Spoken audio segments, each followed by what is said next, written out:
Payment দেখি যাওয়া যায় বুঝিনি কি এত ধুলো আবর্জনা। বাইরের দেশে কি সুন্দর পাকা রাস্তা, একটা পাকা রাস্তা উঠিয়ে দে। গাছের উপর পুঙা গেছে বসতাম দুজনাই, ও আমি ভুলে যায় অন্য বাতাস ধরিল না। ও মুখটা সিনা সিনা লাগলো, ভূত নাকি? পৃথিবীতে একরকম দেখতেই 60টা মানুষ হয় না রে। ভয় পালি চলবে না, বীর পুরুষের মতন এটা সাহস দেখা দিত। বন্ধুর আছেন না? ভাই পান না বিশ্বাস হচ্ছে না, বেশি আসিস তুই। ওই যে ছোটবেলায় মুসলমানের সময় দেখিসলাম, দেখা দেদিন একটু। কিরে তুই কি করলি রে? বড় হয়ে যায়নি এখন না? তুই বিশ্বাস কর, আমি তো সেই বন্ধু সে রাসেল। বিশ্বাসের মা তো আগেই মরে গেছে, আরো 7 বছর আগে। তুই যদি ভুট্টুর হইস এই গোরস্থানের সামনে আমার সাথে আর কি পাইস নে, আমার মাথায় কল জালের কাঠি আছে, তো সেটা সরিয়ে লাল শাক বুনে। কি করলি? বিশ্বাস করবি তোর দোস্ত আমি রাসেল? সত্যি তো মনে হচ্ছে। না না না, ওই মুসলমানের সময় দেখিসলাম, এখন একটু দেখিয়ে দে, আমি বিশ্বাস করবান। আচ্ছা তাহলে দেখা, এখন বড় হয়ে গেছেন, এখন কি দেখানো যায়? শোন, আমি তোর দোস্ত রাসেল।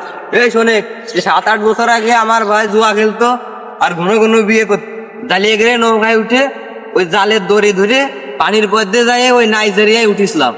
বন্ধু তুই এখনো মরিস নি, ওই নাইজেরিয়ান যাইতে টাকা ইনকাম করতেছি। তোর পোশাক আশাক দেখে, ন্যায় নিষ্ঠা সততা দেখে মনে আছে ওই খালের উপর তুই যাই পেয়ারা বেশি। খালি পেয়ারা না, এই আপেল কুমড়া বেদনা সবই থাকতো। তুই আমার এই পোশাক আশাক দেখে বিচার করতে আসিস। এই যে শার্টটা দেখতেছিস না, ওই ভুয়া স্টোর খয়রাতে পারাচ্ছে কিনা। এই যে প্যান্টটা দেখতেছিস না, ওই ফকির স্টোর ফকির পারাচ্ছে কিনা। পড়লি এই স্বাস্থ্যের মনে হয় কিছুই নেই। একটা কাছে ফকির পাড়া, আর একটা কাছে ভুয়া স্টোর। বিদেশেতে আসার সময় উত্তেজনা হয়তো ভুলে গেছি এই দেশে এখন বর্ষাকাল। ওই সব আমি কবেই ভুলে গেছি। আমাদের ওদিক যে গরম, ওই ফিরে পার বসতি পাশায় করা পড়ে যায়, ওই বালুর পারে হাত পা ছুসা পড়ে যায়। আমাদের ওদিক যে গরম। ও নাইজেরিয়া কি তোমার ওইদিক চলে গেছে? 2 দিন বিদেশ যায় নাইজেরিয়া তো গায়ের দিকে হয়ে গেছে। যাই হোক, ওই নাইজেরিয়া যাই তুই ওই আপেল কুমড়ার ব্যবসা করতি নে নির্ঘাত। তুই ওই মরুভূমিতে পাটা ছড়িয়ে বেড়াতি, তোর হাতে পায়ে ঠুসা পড়ে কে? আরে এ জানলো কেউ না। দোস্ত তুই বিশ্বাস কর, আমি ওই নাইজেরিয়ায় যে আপেল কুমড়ার ব্যবসায় করতাম। এক একজন ওই 4-5 কেজি করে ফল কিনতো।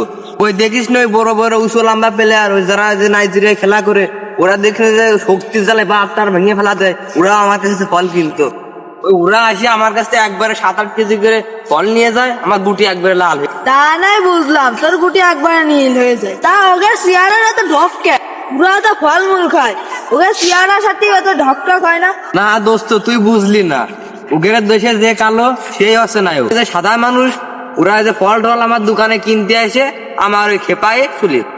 কোন যাই হোক, তুই এখন কি করে খাতে চাচ্ছিস? না দোস্ত, নাইজেরিয়া হলো টাকার মান ভালো না, এই দেশটা প্রত্যাবর্তন করতে হবে। তা এখন কোনে যাবি, ঢাকা, সিলেট না চট্টগ্রাম? না দোস্ত, এখন ওই নাইজেরিয়ায় আমি ফেরত। ওই নাইজেরিয়ায় প্রতি বছর ঘোড়ার রেস হয়। বর্তমানে একটা ঘোড়া নেই, ওই রেসের সময় ওই ঘোড়ায় উঠে এক ফালে উগান্ডা ছুট। ওই উগান্ডা যে ঘোড়াটা বেছে ওই কিছুদিন চলার ব্যবস্থা করতে হবে। তারপরে একটা কাজ মাছ খুঁজে কিছুদিন চলার ব্যবস্থা করবো।